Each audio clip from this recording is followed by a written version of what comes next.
गुलामी है उसकी बात करूंगा इंसाफ के लिए, और एक इसके लिए जो हम अपनी खुददारी खो बैठे।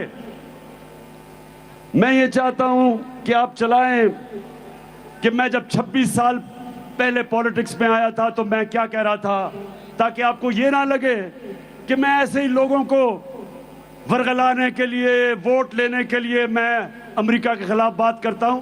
ये जरा गौर से सुने कि मैं शुरू में जब पॉलिटिक्स में आया था तो मैं क्या कहता था। हमारी तहरीके इंसाफ, अगर आप इसकी फॉर्म देखें तो इसके ऊपर लिखा हुआ है अय्या का नाबुदो व अय्या का नस्ताईन, और वो इसलिए कि जो भी तारीख ज्वाइन करना चाहता है आपने किसी भी इंसान के सामने झुकना नहीं। करते हैं कभी अमेरिका के सामने, कभी बैंकों के सामने, कभी बैरूनी मुल्कों के सामने। मैं आपको ये बताना चाहता हूँ कि तहरीक इंसाफ का नस्ल ये है अय्या का नाबुदो व अय्या का नस्ताईन, यानी कि सिर्फ अल्लाह की इबादत करते हैं और उसी से ही मदद मांगते हैं, इंसानों के सामने नहीं हम झुकते। पाकिस्तान का मतलब क्या था? ला इलाहा इल्लल्लाह। ला इलाहा इल्लल्लाह का क्या मतलब है?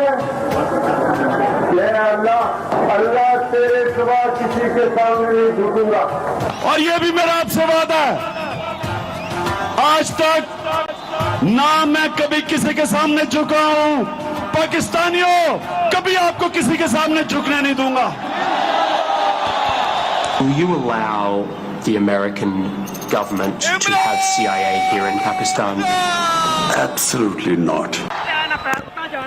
मैं ये मेरे पाकिस्तानियों ये आपको इसलिए बता रहा हूं कि मैं वो पाकिस्तानी था जिसको अल्लाह ने सबसे ज्यादा शोहरत दी। पैसा मेरी जिंदगी के मुताबिक बहुत था, मुझे क्या जरूरत पड़ी थी कि अगर मैं जाती मफादात के लिए पॉलिटिक्स में आता, कि जिस इंसान को अल्लाह ने सब दिया था उसको क्या जरूरत पड़ी थी कि 26 साल अपनी जिंदगी के पॉलिटिक्स में गुजारे और इन गंदे लोगों के साथ मथा लगाए।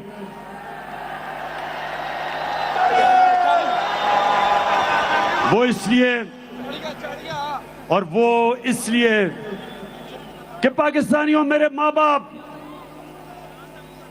जब मैं बड़ा हो रहा था हमेशा मेरी माँ ने और मेरे बाप ने कहा कि तुम्हें अंदाजा नहीं, तुम कितने खुशकिस्मत हो कि तुम एक आजाद मुल्क में पैदा हुए हो।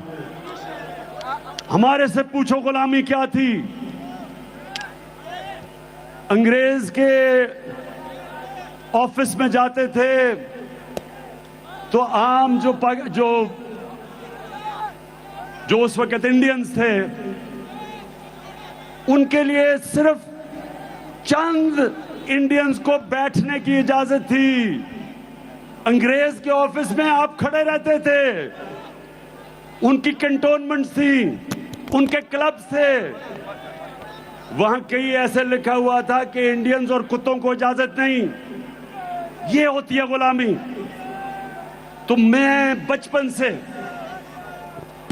इस चीज का मुझे एहसास था और मैंने अपने मुल्क में एहसास कमतरी देखी अंग्रेज की गुलामी की वजह से। और हमेशा जब मैं क्रिकेट की खेलों में जाता था तो वो टीम जो कोई मैच नहीं जीतती थी, क्रिकेट की ग्राउंडों के ऊपर आहिस्ता आहिस्ता एक वक्त आया कि हमने अंग्रेजों को भी हराया, दुनिया को हराया, वर्ल्ड चैंपियंस बन गए।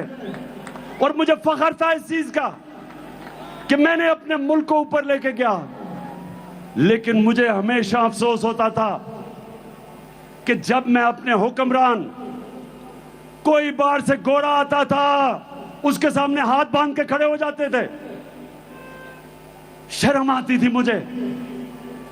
और जब 26 साल पहले पॉलिटिक्स में आया तो ये जो आप सुन रहे हैं, ये आज से नहीं मैं बातें कर रहा।